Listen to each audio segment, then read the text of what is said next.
gusta mucho escribir en el pizarrón, por eso no puedo resistir la tentación y siempre cuando veo un pizarrón escribo. Después veo, esto es casi una libreta de apuntes, grandota, de color verde, como para compartir con ustedes algunas reflexiones y después, si ustedes quieren, con gusto vamos a tratar de responder los que tengan ganas de preguntar.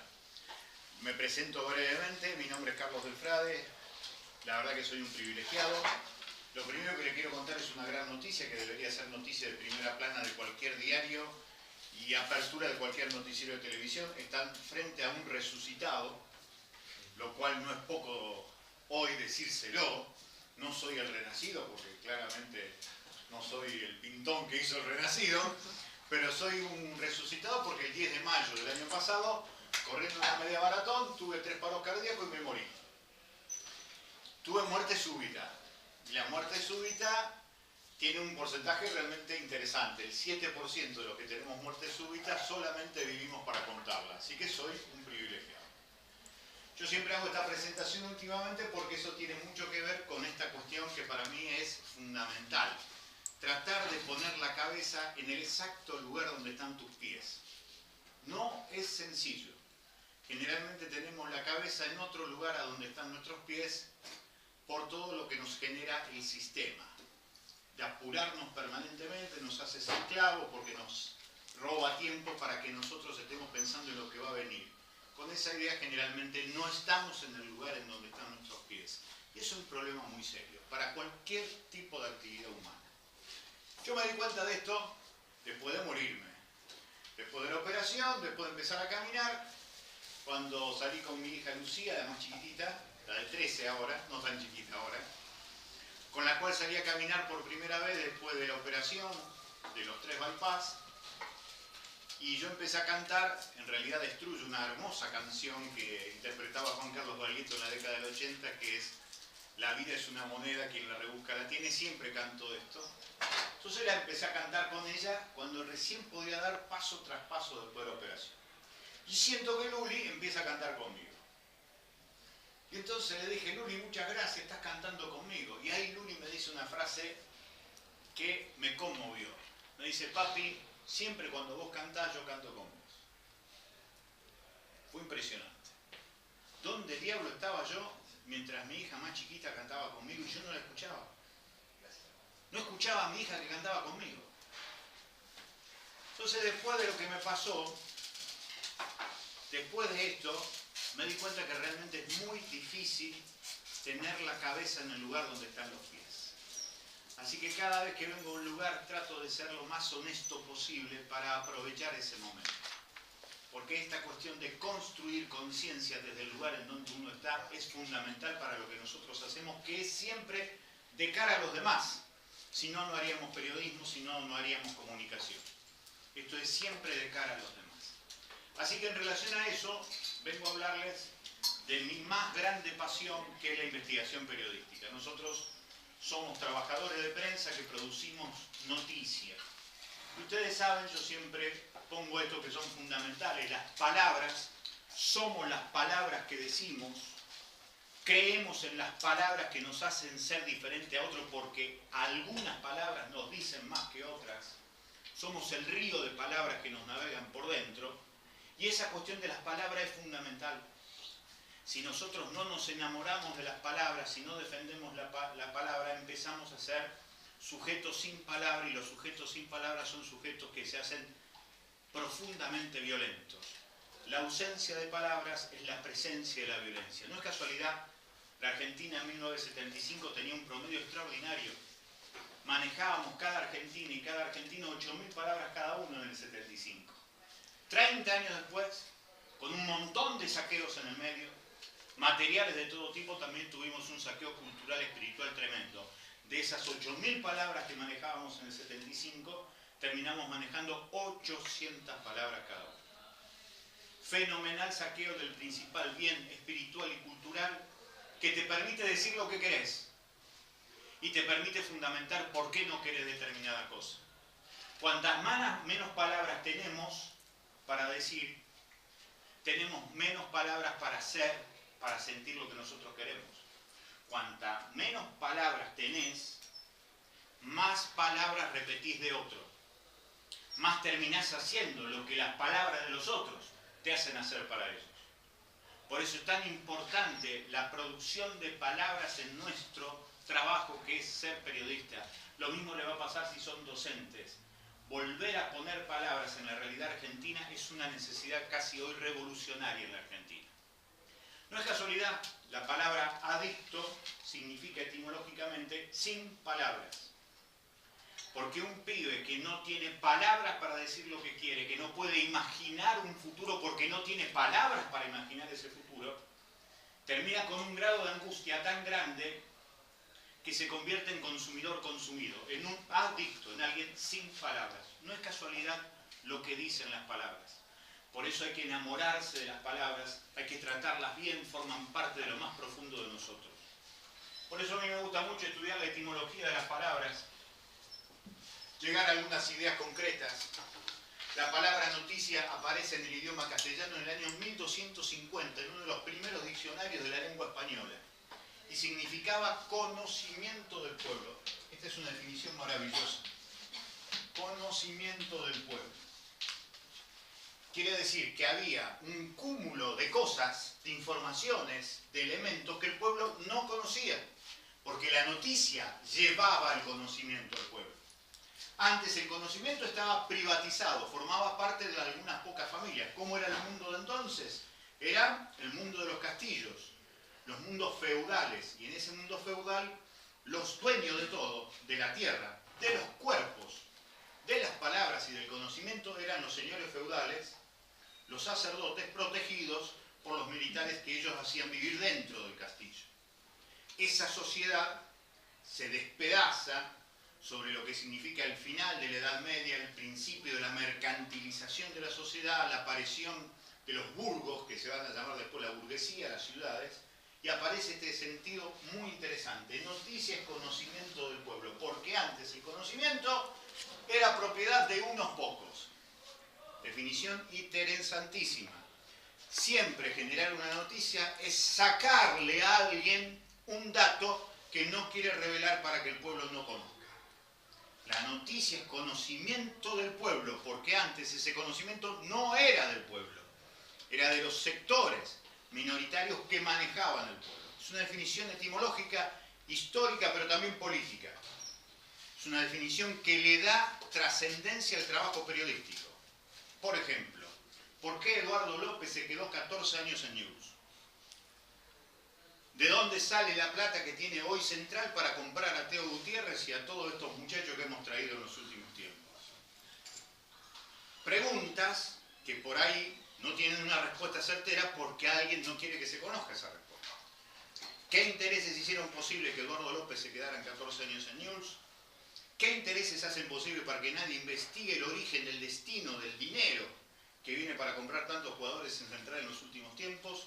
Son preguntas vitales que hoy no tienen respuesta. Es un conocimiento que no tenemos.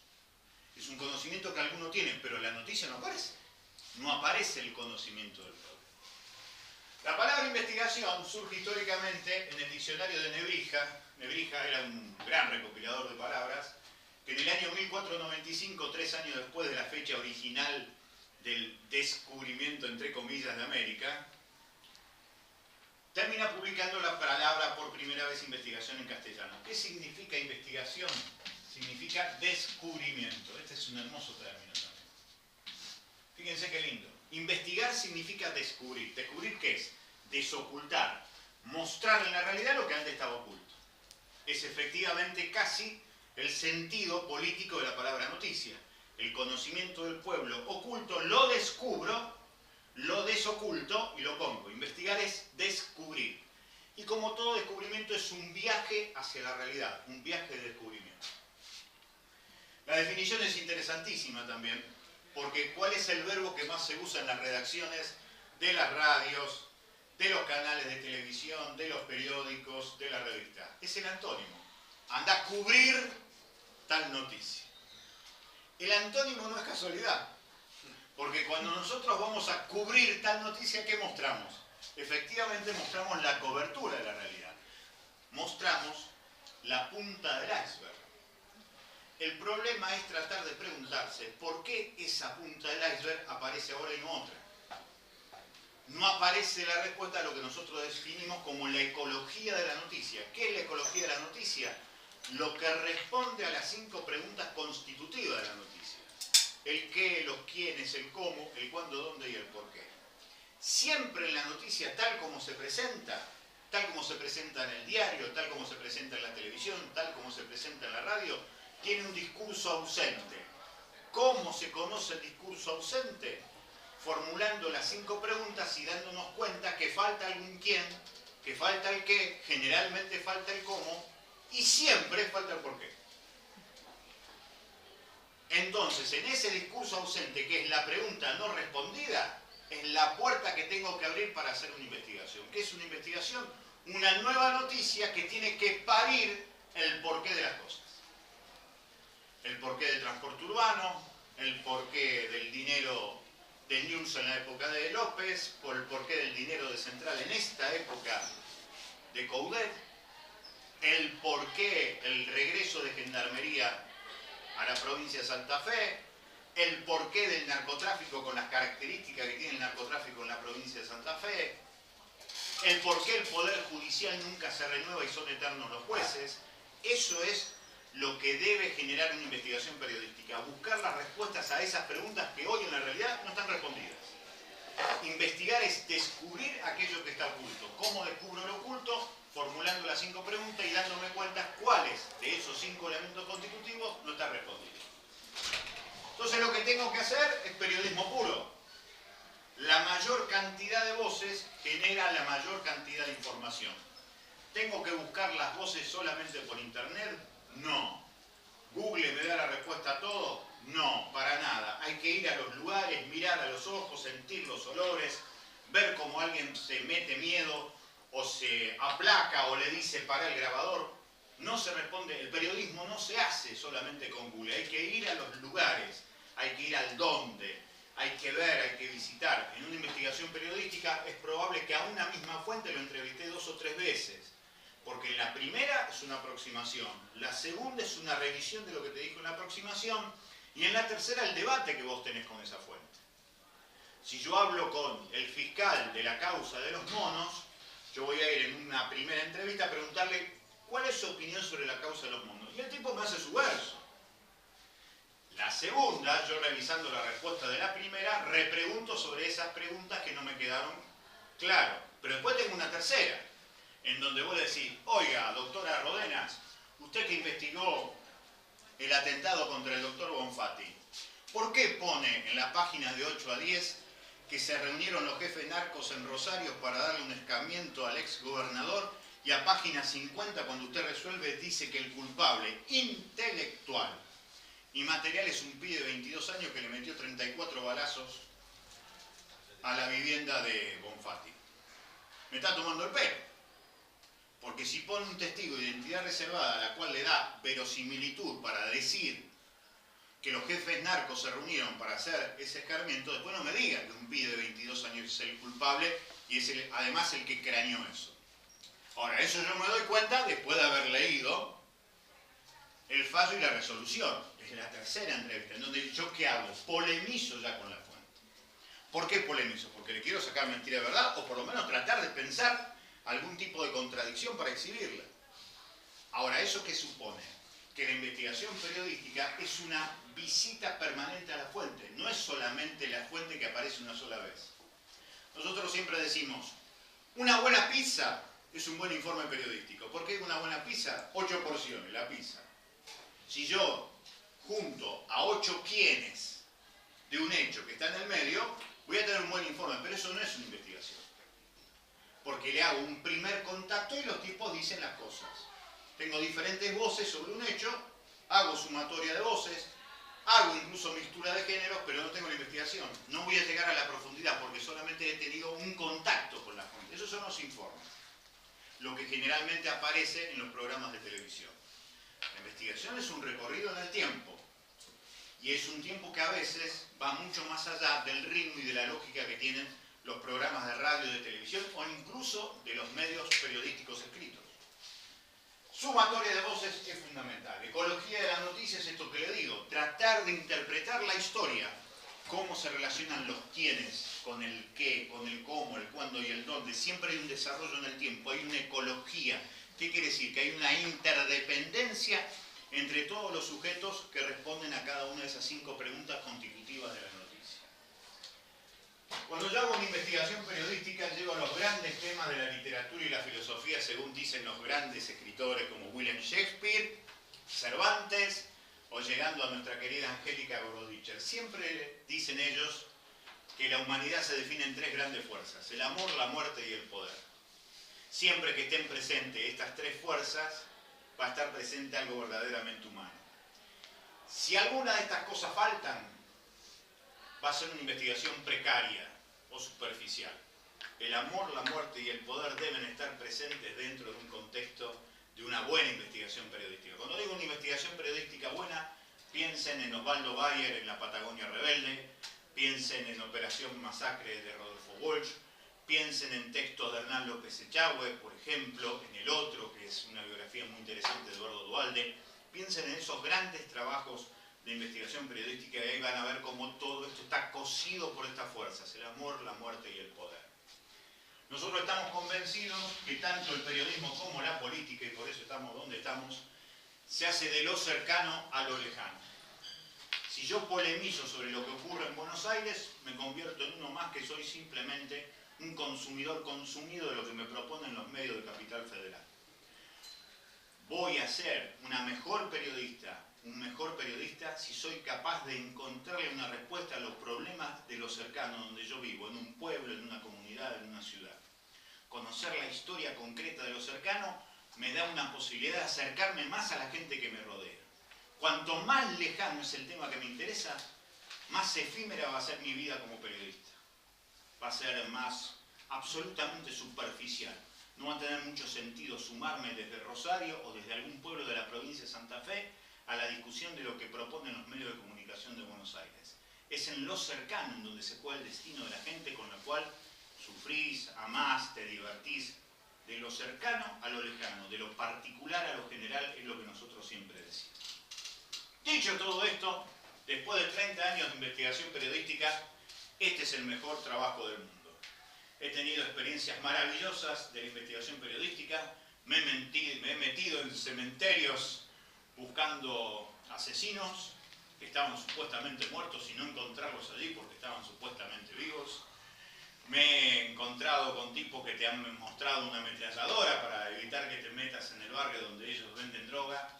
Y me he metido también en lugares increíbles en donde no pasa el sol por la sombra de los árboles tupidos, en donde muchachos jóvenes juegan todavía siendo hacheros con jugar en la primera de Boca y que te sacan una pelota descascarada y te dicen: yo quiero jugar de nuevo en la Bombonera.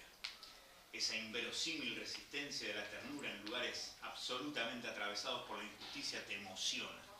Y eso únicamente lo podés descubrir si sos periodista, que quiere decir escuchar bien para contar bien lo que le pasa a nuestro pueblo. Para escuchar bien lo que le pasa a nuestro pueblo hay que ir a los lugares en donde está nuestro pueblo. Y eso me parece que lo da la única profesión que es la más hermosa del mundo, por lejos, que es la de ser periodista. Escuchar bien para contar bien lo que le pasa es algo que te lleva décadas. Aprender a escuchar no es el arte que mejor enseña el sistema, al contrario, el sistema enseña por sobre todas las cosas a encimarte, a no escuchar al otro, a creer que lo más importante es el espejo. Por eso el buen oficio del periodismo empieza por aprender a escuchar, que insisto, lleva años. Ahora, te llevas un caudal de cosas que realmente son extraordinarios y no hay nada mejor que tener la posibilidad de contar esas historias. Hemos tenido la suerte de investigar muchos temas que van desde la corrupción en la iglesia a la corrupción del poder judicial, las cuestiones del fútbol, retratar esta cuestión de la resistencia de nuestro pueblo trabajador, y siempre hemos intentado buscar esa última pregunta, el por qué y cómo se mete el poder para diagramar el destino de las vidas individuales de la gente que está en medio de los temas. Realmente es una cuestión extraordinaria, así que disfruten mucho siendo estudiantes y estando en tercer año porque están, insisto, en el mejor trabajo del mundo. No se puede ser cínico para hacer esta profesión, como dijo un gran periodista polaco, Kapuscinski. No se puede ser cínico para ser periodista, no puede ser insensible para ser periodista. Sensibilidad e inteligencia son insumos básicos para ser un buen trabajador de prensa. Así que hecho esta presentación, ustedes pregunten que vamos a tratar de responder lo que podamos. Yo lo abro. Adelante. ¿En qué te basas para elegir temas para investigar? Lo que me impacta, lo que me jode en realidad. Más clarito. Lo que me hace mal. Y después en la cuestión esta de darle vuelta a la noticia tal como está presentada. Por ejemplo, el presidente de la Suprema Corte de Justicia de la Nación, Ricardo Lorenzetti, da cátedra sobre ecología, derechos humanos y demás cuestiones. Nosotros tuvimos la suerte de ir a Rafael a conocer esas historias cercanas, ¿viste esto que yo te digo de lo cercano a lo lejano? Y conocer una historia de Lorenzetti que no tiene nada que ver con ese paradigma de hombre probo que te da la posibilidad de ser un tipo extraordinario. No es verdad. El tipo era un abogado carancho que iba a los velatorios de los obreros para ofrecer sus servicios, se hizo millonario, con eso de ser millonario se hizo socio de una gerenciadora que lo estafó al PAMI, lo estafó a los jubilados del PAMI, y terminó siendo hoy el presidente de la Suprema Corte de Justicia de la Nación. Entonces, ¿qué te genera bronca, indignación e hipocresía? El tipo que posa como una especie de paradigma moral de la Argentina, y lo cierto es que no lo es. Entonces vos construís esa historia cercana, lo ponés, entonces lo que te genera es eso. Después lo otro, lo que nosotros siempre decimos, siempre podemos hablar de desaparecidos, de desocupados, de pobres. Entonces nosotros siempre decimos, esa es una cara de la moneda. La otra cara de la moneda es la que menos se cuenta. ¿Quiénes son los desaparecedores? ¿Quiénes son los desocupadores? ¿Quiénes son los empobrecedores? Entonces ponerle el nombre a eso siempre fue un tema en mi vida y sigue siéndolo hasta el presente. Prefiero saber más quiénes son los que lavan dinero de la droga que se vende en los barrios, que saber los nombres de los que venden en los barrios la droga. Quiero saber cuáles son los bancos o las casas de cambio en donde se termina lavando el dinero del narcotráfico. ¿Por qué? Porque eso es lo que nunca aparece en las noticias. Porque siempre lo que aparece en la noticia es la cara del que ya está castigado. Que el malo es el que está abajo. Y en realidad el malo, a mi entender, por una cuestión ideológica, para mí es el que está arriba y siempre oculto, porque ese nunca pisa los tribunales, nunca pisa la comisaría. Delincuente de guante blanco. Así que la indignación es un motor muy fuerte. Y después esta cuestión, que ya se me volvió sistema cotidiano, tratar de ver lo que está oculto en cómo se presenta la noticia. La provincia de Santa Fe se endeuda en 500 millones de dólares. ¿Con quién se endeuda en 500 millones de dólares? Y te encontrás que son los mismos bancos con que se endeudó la nación. Entonces vos ves que es más que un negocio para la provincia, es un negocio de los bancos que ya hicieron el negocio con la nación y ahora van a ser los mismos bancos que le presten el dinero a distintas provincias, entre ellos la provincia de Santa Fe. Entonces eso te permite una cuestión interesante sobre publicar la historia de los bancos, publicar el por qué se da, empezar incluso a entrar en el territorio de lo que se dice, por qué en el debate, en la legislatura se dijo tal cosa a favor. Entonces empezás a tener una cosa muy linda, porque eso te permite jugar en la historia, porque se citaron a los ejemplos de Silvestre Beni, de Nicasio Oroño, entonces ver quién era Silvestre Beni, quién era Nicasio Oroño más allá del nombre del bulevar. Entonces todas esas cosas te hacen una cosa linda, se va produciendo, cuanto más conoces, es mucho más lindo para vos y es mucho más lindo para la gente. Cuanto más información democratices, es decir, lo compartas con tu receptor, es mucho mejor. Eso también forma parte de un oficio que vas a ir aprendiendo, conociéndole el gustito. Pero el motor generalmente es la indignación. Y encontrar racionalmente